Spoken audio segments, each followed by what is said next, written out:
তোমার এই অসুস্থ শরীরে ভোরবেলা মদ খাওয়া যে ঠিক না, এটা তুমি জানো না? কে বললো আমি অসুস্থ? যত সব মিথ্যে বদনাম, ওরা সবাই তো তাই বলে। ওরা সবাই মিথ্যু। এই মিথ্যে বদনামের জন্যই সবাই আমাকে এড়িয়ে চলে। তাই তো আমি ভোরবেলায় মদ খাই। আগে অবশ্য খেতাম না, কারণ এতে চোখের নিচে কালি পড়ে যায়। কিন্তু এখন আর কিছুতেই কিচ্ছু যায় আসে না আমার, কারণ রেজিমেন্টে সবাই আমাকে চেনে। আমার প্রথম প্রেমিক যখন আমার সাথে বিশ্বাসঘাতকতা করলো, তারপর থেকে আমার এই সাদাসিধে মেয়েটার সামনে তোমার পিটারে কিস্সায় করবার শুরু করো।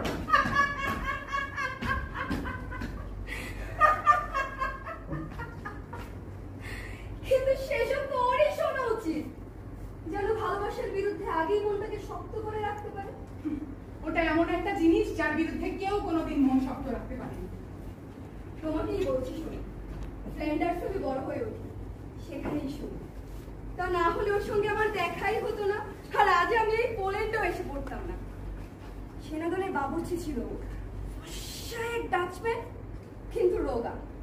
ক্যাটরিন, রোগা লোকদের সম্পর্কে সাবধান থেকো। আমি অবশ্য থাকিনি। আমার আগে যার আরেক প্রেমিকা ছিল, সে খবরটুকু পর্যন্ত আমি জানতাম না। অবশ্য সেই মেয়েটিকেও ফাঁসিয়েছিল, তার জন্য উপযুক্ত শাস্তিও সে পেয়েছে।